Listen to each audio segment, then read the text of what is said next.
ጃንሆይ ለእንግሊዝ፣ ለፈረንሳይ፣ ለጃፓን የብር ድጋፍ አድርገዋል። እና ኢትዮጵያ ነች ያስተማረችኝ ማለት ነው። ስቴት እናት ነች ኢትዮጵያ፣ እናታችን ነች። ሀገራችን ምን እንዳላት በምንም ማናቅ ዛሬም ምናቅ አይመስለኝም እንኳን ድሮ። ዛሬ እኔ ራሴ ግዕዝን መማር ትተን እንግሊዘኛ ተማሪ ሆን። ላንተ ኢትዮጵያ ምንድን ነች ካልከኝ እናቴ ነች።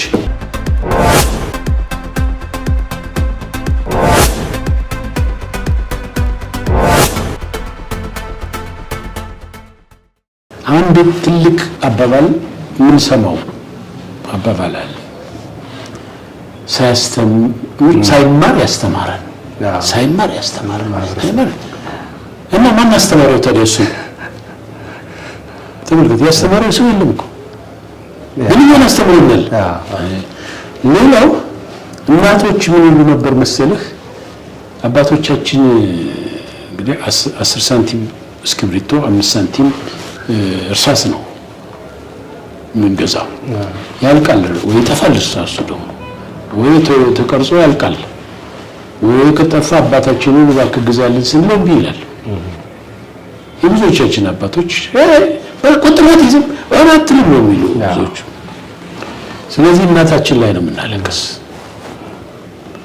እናታችን አልቅሰንባት ከመቀነቷ እንደምንም ብላ እቺን 10 ሳንቲም ወጥታ ስትሰጠን የምትለን ምንድነው? ነገ ታሳልፍልኛል ብላ ነው የምትለው። አደር አለበት እንረሳዋለን። ግን ያ ትርጉሙን በደንብ ተረድተናል ወይ? እኔ አሁን እንዳልኩ ማህበሩን ከመሰረትኩት በኋላ ነው የተረዳሁት የዚህ ትርጉም። እናታችን ማን ነች? የወለደች አይደለች፣ ብቻዋን አይደለም። አይ ውክልናው ውክል ነች፣ የጎረቤቱ ሁሉ ወኪል ነች። አይ እና ኢትዮጵያ ነች ያስተማረችኝ ማለት ነው። ስቴት እናት ነች ኢትዮጵያ፣ እናታችን ነች። ልክ እናቴ አውጥታ ያችን ሳንቲም እንደምትሰጠኝ ሁሉ ይሄ ነው። ስለዚህ ምን አልኩላት ለሀገሬ የሚለው ነገር ለእናቴ ያደረኩት ለሀገሬ አድርጌያለሁ ማለት ነው። ብዙ ውጭ ከሚኖሩ ሰዎች ጋር ማልስማማባቸው አንዳንድ ነገሮች ውይይት አካሂጄባቸው አውቃለሁ። ማሳለፍ ማለት አካባቢ መቀየር ማለት ነው። በውሃ ወለድ በሽታ አሁንም እየተሰቃዩ ያሉ ዘመዶቻችን ቁጭ ብለው እኛ በጣም ተንደላቀን እየኖርን መገኘት ልክ አይደለም። ስለዚህ ላንተ ኢትዮጵያ ምንድን ነች ካልከኝ እናቴ ነች። ይሄ ሁሉ ሲጠቃለል በዚህ ነው የሚገልጹት። እናቴ ነች። ኢትዮጵያ በሱ እድሜ ብዙ አልፋለች። የልጅነቷን ኢትዮጵያ የአሁኗን ኢትዮጵያ እንዴት ነው የሚያዩት? እንግዲህ ኢትዮጵያ በምንልበት ጊዜ እንዳልከው ኢትዮጵያ ድሮ ለምሳሌ እኔ ሳድግ ስነ ምግባር በስነ ምግባር ደረጃ በደንብ ታንጸን ነው የምናድገው። ታናሽ ታላቁን ከቤት ነው የሚጀምረው። ታናሽ ታላቁን የማክበር ግዴታ አለበት። ታላቅ ታናሹን ሲያዝዝ መቀበል አለበት። ወደ ውጭ ስትወጣ ደግሞ ያው ነው የሚቀጥለው። ትልቅ ሰው ስታገኝ መንገድ ላይ ስለምታውቀው አይደለም የምታከብረው፣ ታላቅ ስለሆነ ነው። አቋርጠህ አትሄድም። እንግዲህ እስኪያልፍ ትጠብቃለህ። ዕቃ ተሸክሞ ካገኘው ላድርስልህ ትላለህ። ላድርስልዎት ብለህ ተሸክመህ ቤት ትደርሳለህ። እቤት ስትሄድ የሚሰጡህ አትቀበልም። ብላ ቢሉ ሸትልህ እንዲህ ብለህ ነው የምትሄደው። እግዚአብሔር ይስጥህ መባልን እንደ ትልቅ ነገር ነው ቆጥረው ነበር። ትምህርትን ይግለጽልህ ተብለን ስንሄድ በጣም ደስ የሚለን ወላጆች የተባረኩ ናቸው፣ ወላጆች ናቸው ይመሰገናሉ ነው አንድ ያህል። ሁለተኛው እነዚያ ሽማግሌዎች እነዚህ አዋቂዎች ይሄ ልጅ ነው ይሄ ከሌ ልጅ ነው ይሄን ልጅ ያላቀውም የሚል ነገር የለም። ሲያጠፋ የታየ ሁሉ ይገረፋል። በማንም ሽማግሌ ነው የሚደበደበው፣ እያሯሯጠ ነው የሚገርፈው።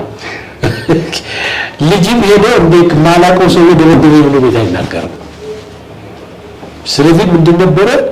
ልጆች የህብረተሰቡ ልጆች ናቸው።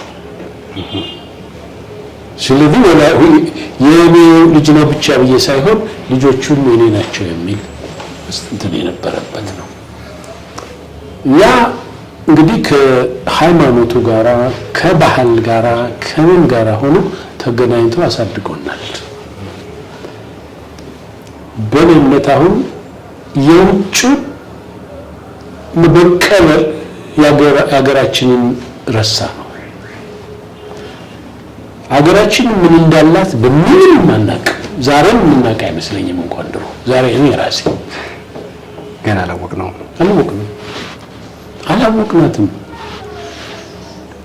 በጣም በሚገርም ደረጃ ዓለም ራሱ ሲናገር የምንሰማው የውጭ ዜጎች ጋር ግንኙነት አለን ሲያወሩ የምንሰማው ስለ ኢትዮጵያ ያላቸው አመለካከት ነኝ ያለና አይደለም። ይለያል። ያውቋታል። አንብበው የሚመጡ ናቸው። እኛ አላነበብናትም፣ አናውቃትም። እና የት አካባቢ ታውቋቸዋለች ኢትዮጵያን ምናምን የለም። ስለዚህ ያለው ትክክለኛ ችግሩ ምንድነው ብለን ሳንቆፍር ሳናቅ ተንደርድረን የውጭ ትምህርትን ተማር። የውጭ እንግሊዘኛ መናገር ለኛ እንደ ኩራት ያውም እኮ በደንብ አንናገረው።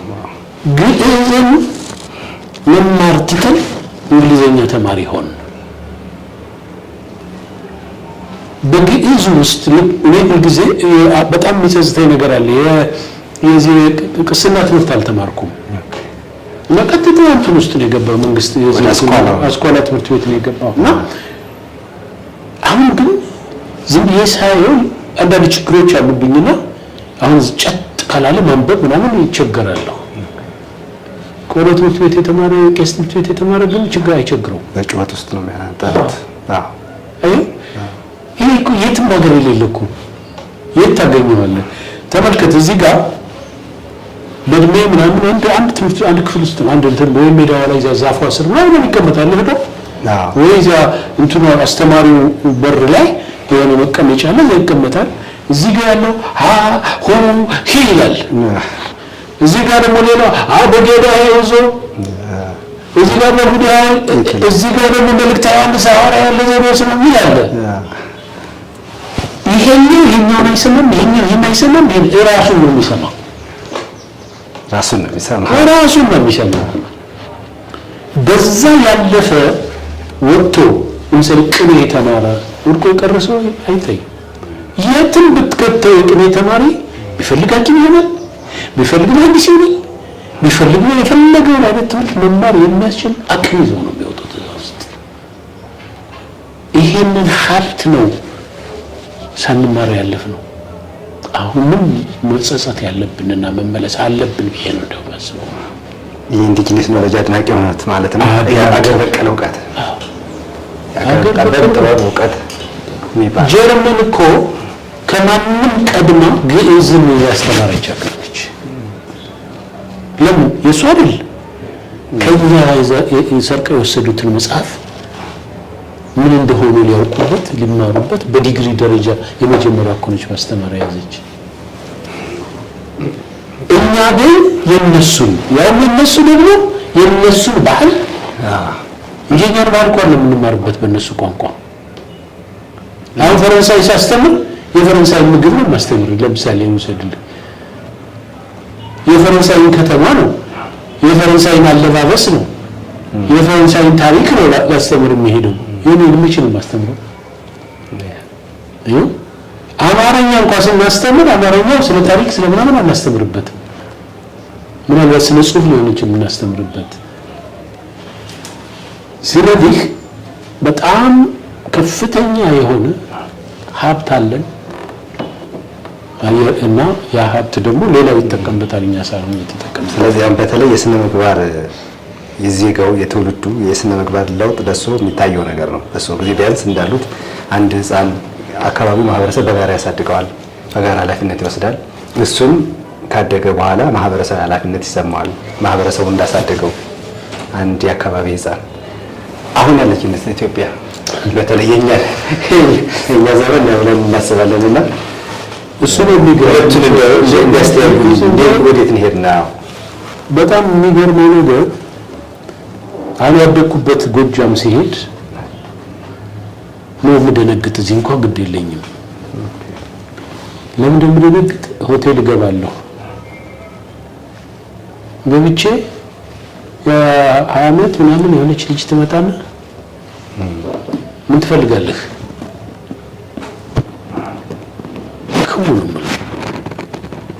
አንደኛ ዝም ብሎ የመስተንግዶውን እንኳን እንትን ብትወስደው አንድ ትልቅ እንትን ነው። ሁለተኛ እድሜ የሌላ የውጭ ሰው ገና ስታገኘው መከባበር ያለ ነገር ነው። ያቺ ልጅ አታውቀኝ አትለኝ መታ እንዲያ ስትለኝ እኔ ክኩላለሁ። አንዳንዴማ እኔ የምልህ በጣም ጸጉራቸው እንትን ያለው የኔ አባት የሚሆኑ ይዤ እሄዳለሁ። ተመሳሳይ ያስደነግጣል።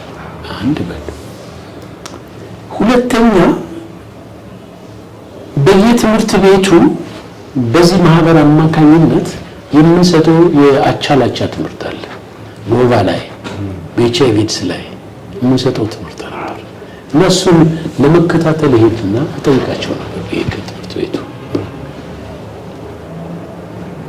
ለምሳሌ በአንድ ወቅት ላይ በ25 ትምህርት ቤቶች ባህር ዳር፣ ደብረ ማርቆስ፣ የጁቤ፣ ደብረ ወርቅ እና የዶሃ ላይ ደብረ ማርቆስ ላይ ከአምስተኛ እስከ 7 እና 8 ክፍል ያሉትን እንትን አዘጋጅተው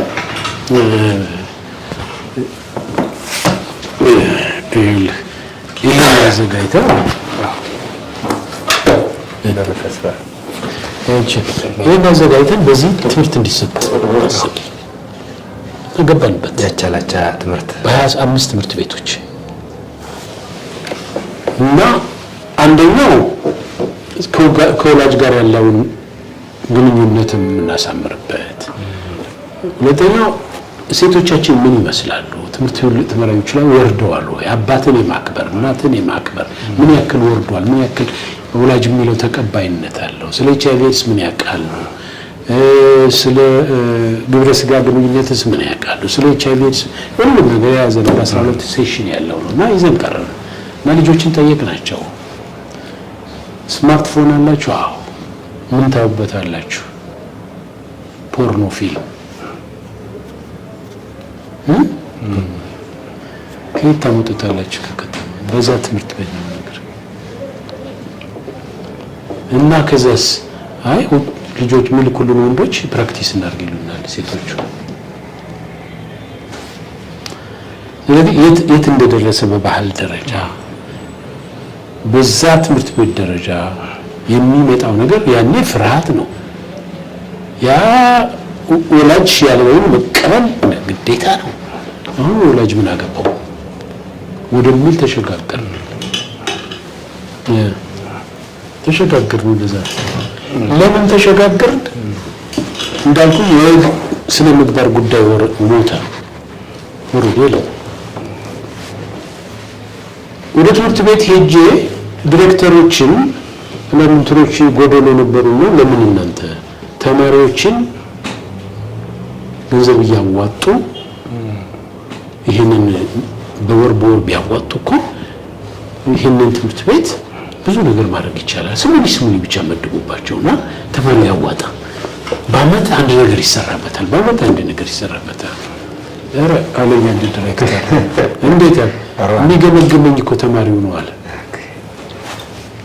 ስለዚህ ነገር በእኛ ጊዜ የነበረው በትምህርት ደረጃ አስተማሪ የተከበረ ነው። አስተማሪ ይመታል።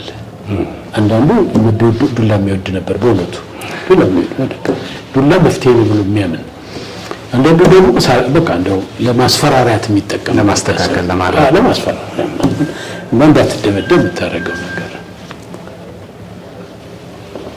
እና ፈርተህ በወቅቱ ትምህርት ታዲያ በጣም ጥሩ ትምህርት ነበር የምንማረው ምናምን የምንለው። አሁን እኮ ሪፖርቱ የውሸት ሪፖርት።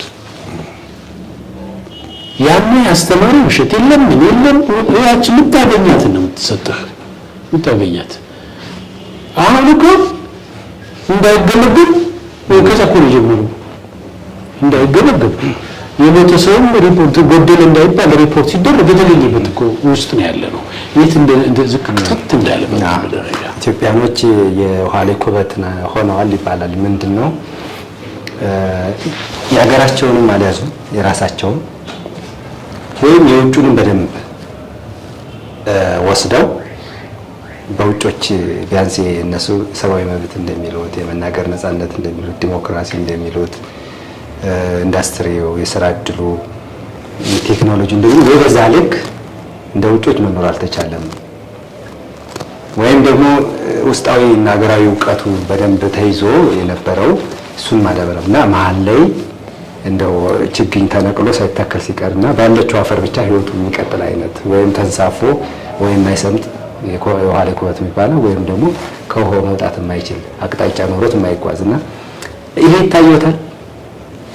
አራው ደግሞ የሚታየኝ እኔ መንገዱ የጠፋብን መንገዱ ወይ ይሄንን አገራችን በደንብ አድርገን አልያዝነው ወይ የውጭን ደግሞ በጣም የሰለጠነ ስራ አልሰራንበት አናቀው። በዩኒቨርሲቲ ደረጃ ሄደህ ነበርክ እንግዲህ ፒኤችዲን ስትሰራ ብዙ አይተኸዋል ምናምን። በእንግሊዝኛ የሚጽፍ እኮ አስተማሪ ማግኘትም እኮ መታደል ነው አይደል? ያው ቢያንስ በታመነበት ወይም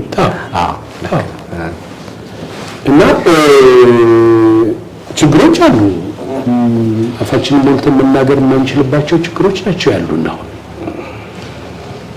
ስለዚህ በኋላ ያለው ኩበት የሆነው ምንድነው መሄጃ የጠፋባት ዝግርቅቅ ብሎብናል። ምን ማድረግ እንዳለብን ጠፍቶብናል። ምን ማድረግ እንዳለብን እንትን ብሎብናልና ለምን መንገዱ መፍትሄው አሁንም ወደ ኋላ መመለስና ማየት ነው። እንደጨረሽ ወደ መሰረታችን ወደዛ ሄደን አሁን ቅድም በኦርቶዶክስ ትምህርት ነው ያልኩህ አይደል? በቁርአን ትምህርትን ብትሄድ ተመሳሳይ ነው። በነገራችን ላይ እየጮህ ነው የሚያነብ ስትሄድ ቅራት ነው የሚባለው። እዛ ልብ ነው ሲል እንደዛ ነው የሚያደርገው። ስለዚህ ይሄ ረዥም ጊዜ የቆየው የዚህ የሱኒ ሙስሊሞች የኦርቶዶክስ ሃይማኖት ያስቀመጡት ብዙ ነገር አለ። መጽሐፎቻችንን የት እናውቃቸዋለን? ተካለመጫውታል እንዳልኩ ነው። አሁን ግዕዝ ስለማነብ በጣም ተጎጂ ነው ያለው አናውቅም። እዚህ ግዕዝ አውቄ ቢሆን ኖሮ ዛሬ ብዙ መጽሐፍት እድሜ ለትንሽ ያሳወቁን መጽሐፍ ብዙ ተርጉሞ አሁን እየተረጎሙ እያወጡ ያሉ እኔ በጣም ማደንቃቸው መሪ ራስ አማን በላይ የሚባሉ ተርጉሞ ብዙ መጽሐፍት ወደ 38 መጽሐፍ ጽፈውልናል። ታሪኩንም አመጣጣችንንም ብዙ ማለት የሞከሩ አሉ። አሁን ደግሞ እንደነ ተና ዶክተር ሮዳስ አይነት ሰዎች ብዙ ማስተማር የሚችሉ ሰዎች አሉ እና አሉ። በሁለቱም በኩል ወደ ኋላ ተመልሰን መምጣት መረዳት ኢትዮጵያን ልንረዳት ይገባል። እናታችንን ሳናቃት አሁን ቅድም እንዳልኩ ነው ከአንዳንድ ሰዎች ላይ ጀምሬ ያቋረጥኩት ነገር አለ። አዎ እናት አሳልፌላታለሁ ምን ታገኛለህ?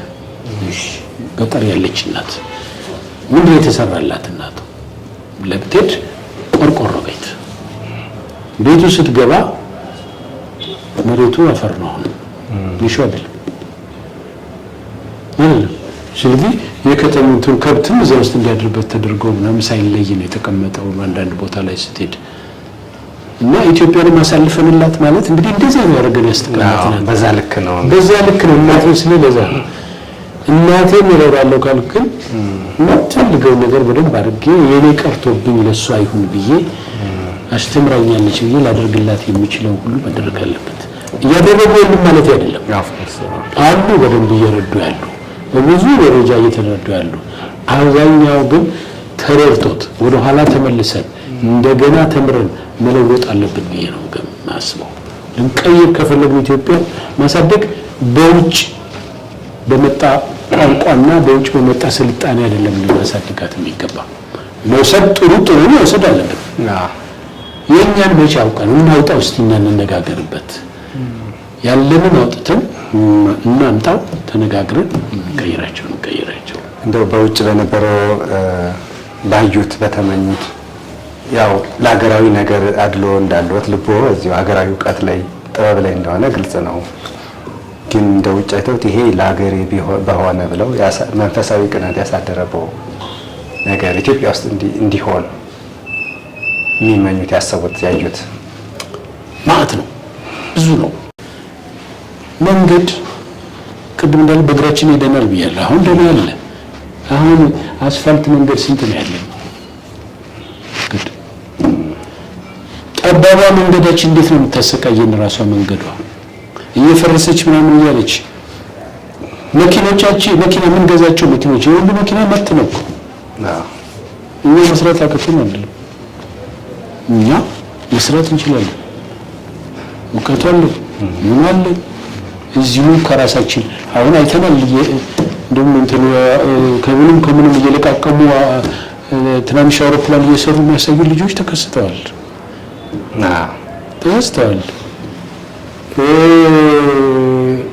ሐኪም አበበች ሽፈራው የሚባሉ የኢትዮጵያ ስልጣኔ ተቀብረዋል ገና ነው እሳቸው እንደሚሉት ሲናገር ሰምታቸው እንደሆነ።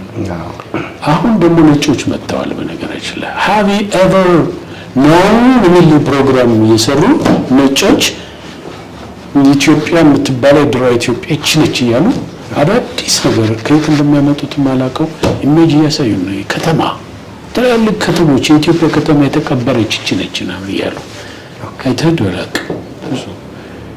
እና እንደዚህ አይነት ነገሮች የት ነው እንግዲህ 3000 ዓመት ነው እያልን ያለን። ምን ሆኖ ነው ታዲያ ከ3000 ዓመት በኋላ እዚህ የምንገኘው?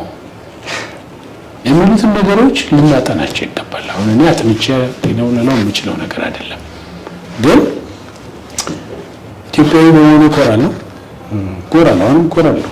ምንም ከነችግሩ ምንም እንትን የለኝም። ለዚህ ነው አልቸግረኝ ብሎ አይደለም ውጭ ብኖር ምናምን አኗኗሩ ውጭ እንደምታውቀው ምናልባት ተባትለ የተንጠለለ አሁን አሜሪካ ስትሄድ ቤቱ ስፋቱ መኪናው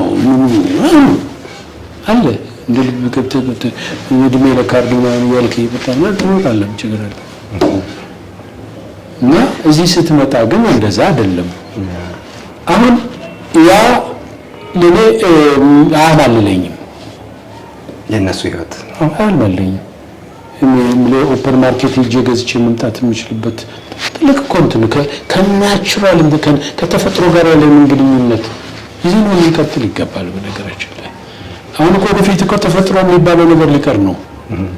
የተፈጥሮ ነገር የሚባለው ሳር በልቶ ያደገን ከብት ማግኘት እኮ አሁን እየጠፋ ነው። ጂኤምኦ ምናምን የሚባለው እሱ ነው እኮ ጤነኛው። ተፈጥሮን ጠብቀን አዳዲስ ነገሮች ምክንያቱ ለአኗኗራችን ሊሻሻልም ችግር የለውም። ግን በሌላ በኩል ደግሞ መሬቱን ቅዱስ መሬት ላይ አረግጣትን በጫማ የሚልም ሰው ታገኛለህ። መሬቷ ቅዱስ ነች ብሎ የሚያምኑ አሉ። በዛ ልክ የሚያስቡ አሉ። ጃማይካዎች አንዳንድ ካሪቢያን በሞዴል ትንስት ኢትዮጵያውያንም ደግሞ በገዳም የሚኖሩ አባቶቻችን ነው በእግራቸው ነው የሚሉት እንደምታውቀው። እስቲ እንደው ስለ ማህበሩ ያው የሶ ህይወት ላይ ነው ያተኮርነው። ግን ያው ደግሞ የመሰረቱት እስካሁንም እየደከሙበት ያለው ማህበር አለና ወደፊት ካለው ችግር ስፋት አንጻር በእርሶ ቆይታ ምን ነገር አሳክተው ማለፍ ፈልጋለሁ? እንደ መጨረሻ ጥያቄ ነው የማደርገው። ይሄ ማህበር ሲቋቋም እኛ ያቋቋም ነው፣ ሲጨርስም በእኛ ነው ማለቅ ያለበት። በእኛ ስለ እኔ ማለት አይደለም፣ በኢትዮጵያውያን ማለት ነው። ኢትዮጵያውያን ይሄ ከውጭ ነው። አሁን አብዛኛው ገንዘብ የምናገኘው ከውጭ ነው። አምና ጀምሮ ነው የነበረ እንቅስቃሴ ግን ወደምንፈልገው አቅጣጫ የሚያሸጋግር ነበረ። በአምና ባደረግነው አባላትን የማፍራት ዘመቻ 260,000 አባል አፍርተናል። ኢትዮጵያዊ 260,000 በገጠር ነዋሪ በጣም ብዙ ነው። በጣም ዘንድሮ ቢያንስ 500,000 እናደርጋለን ብለን ነበር። የተፈጠረው ችግር ሊያሻጋግረን አልቻለም። በራሳችን ገንዘብ የምናንቀሳቀሰው የእርዳታ ድጋፍ እንዲኖር ነው የምፈልገው። በዚያ ይጠናቀቅ ነው የምፈልገው። መሳካት ያተሳካ ብዬ የምወስደው አሁን የተሳኩ ስራዎች አሉ። ብዙ ልጆችን ደግፈናቸው ስራ የያዙልን ሴቶች በተለይ እስከ ዩኒቨርሲቲ ያስተምረን ዩኒቨርሲቲ ጨርሰው ስራ ይዘው አግብተው ቤት ሰርተው ወልደው ማየት አንድ ትልቅ ነገር ነው። በ26 ዓመት ቆይተው በዚህ ቆይተው አሉ። ስለዚህ ወደፊት እነሱን የምታነጋግራቸው ትችላለህ። ከዚህ ጋር በህይወታቸው ዙሪያ ያገኙት ነገር ሊኖር ስለሚችል ስለዚህ ይሄ ማህበር ለሌላው ሁሉ ድጋፍ የሚሰጥ ኢትዮጵያዊ ማህበር ማለት ጃንሆይ ለእንግሊዝ፣ ለፈረንሳይ፣ ለጃፓን የብር ድጋፍ አድርገዋል በተቸገረው ጊዜ። ይሄ ማህበርም እንዲያገኝ መሆኑን ፈልገዋለሁ። ተሻግሮ ከዚህ ወጣ ብሎ ለሌሎች የሚረዳ ሁሉን አስተባብሮ 260 ሺህ አልኩህ ዝም ብለህ በሂሳብ 500 6 1 ሚሊዮን እያረከው ብትሄድና በአመት አንዳንድ 100 ብር ብናወጣ በጣም ትልቅ ሀብት ማሰባሰብ ይቻላል። ምን ያደርጋል? ድህነትን ያጠፋል።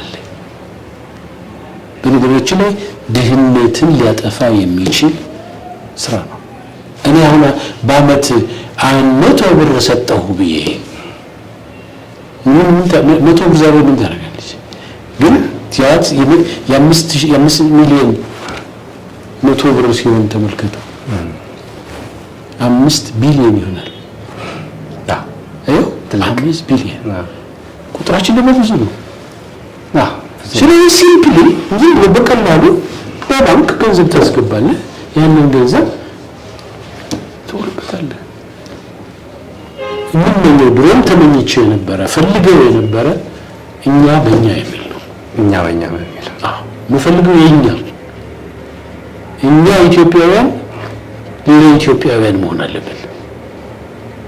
ስለዚህ የኔ ቅድም እንዳልከኝ የኔዋ ኢትዮጵያ ለኛ ኢትዮጵያውያን መሆን መቻል አለባት። ይሄን ልናደርግ የምንችልበት ህብረት ነው። ደግሞ ምን አሁን ብር ስጠኝ ብለህ የለኝም ልትሄድ ትችላለህ፣ ግን እዚህ ስትወጣ ሊጠፋብህ ይችላል። እስኪ ስጠኝ ነው ብለህ አሁን እኔ እንዲህ አድርጌ ማህበር አቋቁሜ ምናምን ቢሉኝ ምንድን ነው የወር ክፍያ ይሄን ያክል? እሺ በአመት አንዴ ነው የምከፍል። ሁለተኛ ስለሚፈልግ ይመጣል። ሲመጣ ግን ምን ሰራበት እለዋለሁ። አሁን ኦዲት ምን ሰራበት እንዲህ አድርጌ እሰይ ደስ ያለ ስራ እስኪ የት በምን ማየው ይችላል? የት ነው አሁን ይሄ ስራ ማየው? እዚህ ቦታ አይተሽ ያንን አይቼ መጨመር ምንድነው? በዚህ ማህበር ግብ ካልከኝ ግቤ እዚህ ላይ መድረስ ነው። ይሄን ባይት እንዳርግ እንግዲህ እንቅስቃሴን ከወደዳችሁልኝ ደግፉኝ። እሺ እንግዲህ በስንፈት ባለማወቅ ረስቸው ያላነሳሁት እና እሱ ደግሞ ይሄን እኮ ሳልል መቅረት የለብኝ የሚሉት ነገር ካለ ይኖራል። እንደ ሌላ ጊዜ እንዲሁ ፕሮግራም ካገኘህ ደግሞ እስቲ ቆይ ደግሞ ትናንት ነው እንጂ እኔ እኮ 69 ዓመቴ ነው። ኦኬ ስለዚህ የ69 ዓመት ልምድ ባንድ አይደለም ፕሮግራም ብላካፍለው የሚችል የለበት ነው እንጂ ያው ምንድነው ከባህር ጋር በተገናኘ መነሳት ያለበት ምለው እኔ እባካችሁ ወገኖቻችን አሁን ዛሬ ለምሳሌ ዛሬ በየቦታው የመድኃኒት የምናምን እጥረት አለ። ማድረስ አለብን፣ መውሰድ አለብን። ወደ ወገኖቻችን መሄድ ያለበት ወገኖቻችን ችግሮቻቸውን ዳሰን ማግኘት መቻል አለብን። ለወገን ነው የምንሰራው። ኢትዮጵያ ካል ሰው ነው። ሰው የሌለበት ኢትዮጵያ የለም። ስለዚህ ኢትዮጵያዊ በሙሉ በእንዲህ አይነት ችግር ውስጥ ስላለ ይህንን ልንደርስለት የሚገባ እኛ ነን። በምን አይነት መንገድ ማየት ነው የማገኘው? ምን ላደርግ እችላለሁ? ችግሮቹ እንደዚህ ናቸው። እነዚህ አይነት ችግሮችን ከማን ጋር አድርጌ ልቀርፋቸው እችላለሁ ብለን መመካከር አለብን። እጅግ በጣም ነው የማመሰግነው። እኔም በጣም አመሰግናለሁ። ያው ሌላ ጊዜ እንገናኛለን። አመሰግናለሁ። የሃርመኒ ዩቲዩብ ተከታታዮች በሐመር ብሮድካስት ሰርቪስ እየተዘጋጀ የሚቀርብላችሁ የኔ ኢትዮጵያ ፕሮግራማችን ከክብር ዶክተር አበረ ምሬቴ ጋር የነበረን ቆይታ ይህንን ይመስል ነበር። በቢሮአቸው ተገኝተን ቆይታ አድርገናል። ልምዳቸውን አካፍለውናል። እንግዲህ ቪዲዮአችንን ከወደዳችሁት ላይክ፣ ሼር አድርጉ። ሀሳባችሁን በታች በኮሜንት አካፍሉን። በሚቀጥለው ሳምንት ሌላ እንግዳ ይዘንላችሁ እስከምንገናኝ ሰላም እንገናኝ። መልካም ጊዜ